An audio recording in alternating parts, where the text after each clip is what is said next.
மகிழ்ச்சியுடனும் வைக்கப்படும் கொலு பெண்கள் மற்றும் குழந்தைகள் அனைவரிடமும் உற்சாகத்தை ஏற்படுத்தும் ஒரு விழா அம்சமாக உள்ளது. இன்றைய நிகழ்ச்சியில் இடம்பெறும் கொலுவை பார்த்து வரலாம் வாங்க.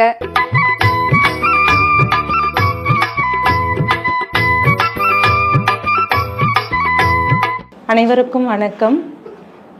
என் பேர் தேவி குகன். நான் இங்கே மயிலாப்பூரில் இருக்கேன், விஎஸ்வி கோயில் ஸ்ட்ரீட்டில். இன்றைக்கி எங்களோட வீட்டு கொலுவை நான் உங்கள் எல்லாருக்கும் காட்ட போகிறேன். நவராத்திரி அப்படின்னாலே எப்போவுமே விசேஷமாக இருக்கும், எல்லார் வீட்லேயும் திருவிழா மாதிரி இருக்கும். ஸோ எங்கள் வீட்லேயும் இந்த 9 நாள் நாங்கள் திருவிழா மாதிரி அந்த அம்பாலை அனுஷ்டிப்போம். இது எங்களோட வீட்டு கொலு. நாங்கள் 5 படி வச்சுருக்கேன் நான் என்னோட வீட்டில். இந்த கொலு அப்படின்றது முன்னாடி எனக்கு என்னன்னு தெரியாது, எங்கள் வீட்டில் பழக்கம் இல்லை. ஆனால் ஒரு நாள் என்னோட மாமியார் லலிதா சரஸ்நாமம் படிக்கிற குரூப்பில் இருக்காங்க. ஸோ அவங்க சொன்னாங்க, நான் என்னோட ஃப்ரெண்ட்ஸ் எல்லாம் கூட்டிகிட்டு வரேன், லலிதா சரஸ்நாமம் படிக்கிறதுக்காக நம்ம வீட்டுக்கு கூட்டிகிட்டு வரேன் அப்படின்னு சொல்லியிருந்தாங்க.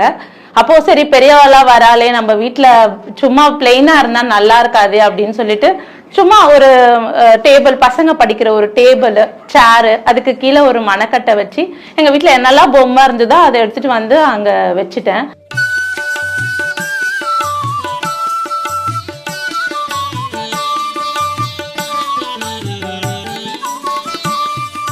திருவிளக்கை ஏற்றி வைத்தோம், திருமகளே வருக, குலம் விளங்க எங்கள் வீட்டில் கொலுவிருக்க வருக.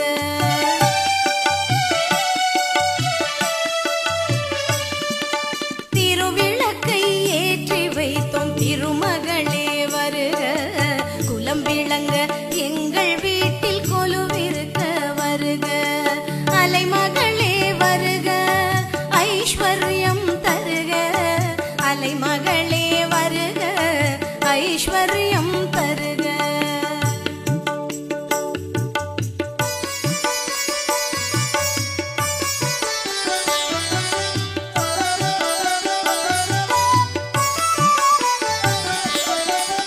வாசலிலே மாக்கோலம், வீட்டினிலே லட்சுமி. எப்பவுமே 3 அம்பாலை அனுஷ்டிப்பாங்க இந்த நவராத்திரி அதுவுமா. ஸோ லக்ஷ்மி, சரஸ்வதி, துர்க்கை. ஸோ அவங்கள முதல்ல வச்சிருக்கேன். விநாயகரையும் லக்ஷ்மி, சரஸ்வதி அவங்க எல்லாரையும் முதல் படியில வச்சிருக்கேன். 2வது தசாவதாரம், அதுக்கப்புறம் பெருமாளுடைய குடும்பம், அவங்களோட குடும்பம் மொத்தமா அங்க 2வது படியில வச்சிருக்கேன். ஆண்டாள், லக்ஷ்மி, பெருமாள் அவங்களோட குடும்பம் எல்லாத்தையும் வச்சிருக்கேன். ஸோ அத்திவரதர், ஒரு காஞ்சிபுரம் அத்திவரதர் இருக்கல, அவரும் எங்களோட கொலுவில் இருப்பாரு 2வது படியில.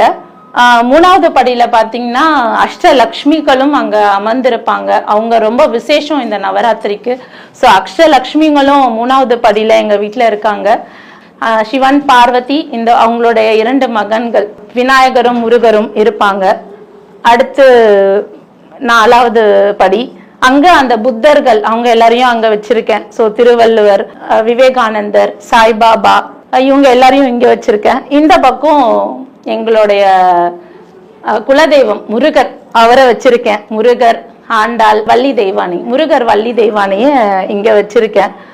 அடுத்து இங்க மயிலாப்பூர்ல ரொம்ப மயிலை அப்படின்னா கையிலேயே மயிலை, கபாலீஸ்வரரை சொல்லுவாங்க. அவர் இல்லைன்னா மயிலாப்பூர்ல கொலு எப்படி?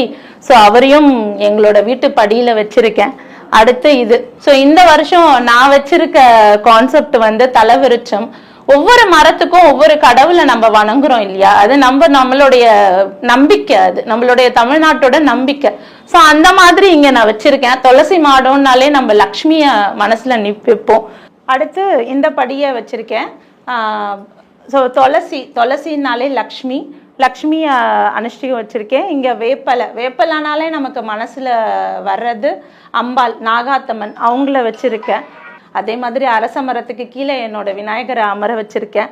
அடுத்து புன்னை மரம், கிருஷ்ணருக்கு பின்னாடி புன்னை மரம் வச்சிருக்கேன். அடுத்து சிவலிங்கம், அவருக்கு ரொம்ப விசேஷமான மரம் எதுன்னா நாகலிங்க மரம், அதை நான் அவரு பின்னாடி வச்சிருக்கேன். ஸோ அவங்களுடைய ஆசீர்வாதம் எங்களோட வீட்டில் கிடைக்கிறதுக்காக. அடுத்து அம்பாலை அமர வச்சிருக்கேன். இது கலசம். கலசம் பார்த்தீங்கன்னா சிங்காரிச்சு நானே அவங்கள அலங்காரம் பண்ணி இங்கே வச்சிருக்கேன். அவங்களுக்கு எப்போவுமே காலையில் சாயந்தரம் அவங்களுக்கான நெய்வேத்தியம் அவங்களுக்கு வந்திருக்கும். அவங்களோட அம்பாலோட அனுகிரகம் எங்களுக்கு எப்போவுமே கிடைக்கும்னு நான் நம்புகிறேன்.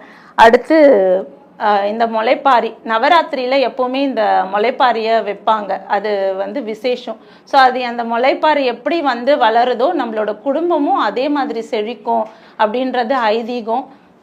அந்த அம்பாலோட அனுகிரகத்தினால எங்கள் வீட்லேயும் இந்த முளைப்பாரி வருஷம் வருஷம் நல்லா வந்துட்டுருக்கு. ஸோ இது இந்த வருடத்தோட கொல்லிப்படி எங்களுது.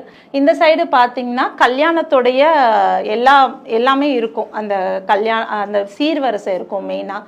அதுக்கப்புறம் கல்யாணம், அதுக்கப்புறம் ரிசப்ஷன், அப்புறம் ஜானவாத்தியம். கல்யாணன்றது எல்லா வீட்லேயும் நடக்கிற விசேஷம். அது இங்கே இருக்கணும்னு நான் நினச்சேன். அதனால் எல்லாமே கொண்டு வந்திருக்கேன். இதில் ரொம்ப இந்த குட்டி குட்டி பசங்களுக்கு ரொம்ப பிடிச்சது என்னென்னா இந்த சீர்வரிசை. எல்லாரும் வந்து அந்த சீர்வரிசையாண்ட நிற்பாங்க. ஏன்னா அழகழகான குட்டி குட்டி ஃப்ரிட்ஜு, வாஷிங் மிஷின், அந்த மாதிரி வீட்டில் உபயோகிக்கிற எல்லாமே அந்த குட்டி குட்டியாக இருக்கும் போது அவங்களுக்கு அது ரொம்ப பிடிச்சிருக்கும்.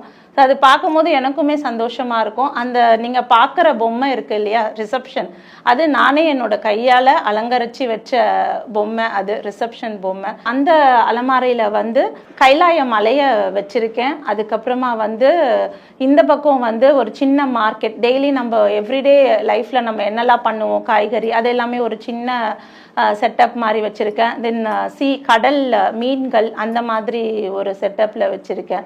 ஸோ இது எல்லாமே ஒரு சின்ன சின்ன கான்செப்டை என்னோட அலமாரியில் அடுக்கி வச்சுருக்கேன். எங்கள் வீட்டு கொலுவை நீங்கள் பார்த்ததுல எனக்கு ரொம்ப சந்தோஷம். அந்த அம்பாலோட அனுகிரகம் உங்கள் எல்லாருக்குமே கிடைக்கணும்னு எல்லாம் வல்ல ஆண்டவனை என்னோட அம்பாலை நான் வேண்டிக்கிறேன். நன்றி, வணக்கம். இன்றைய நிகழ்ச்சியில் இடம்பெற்ற நவராத்திரி சார்ந்த அனைத்து பகுதிகளும் உங்களுக்கு பிடித்திருக்கும் என எண்ணுகின்றோம். மீண்டும் நாளை சந்திப்போம். நன்றி, வணக்கம்.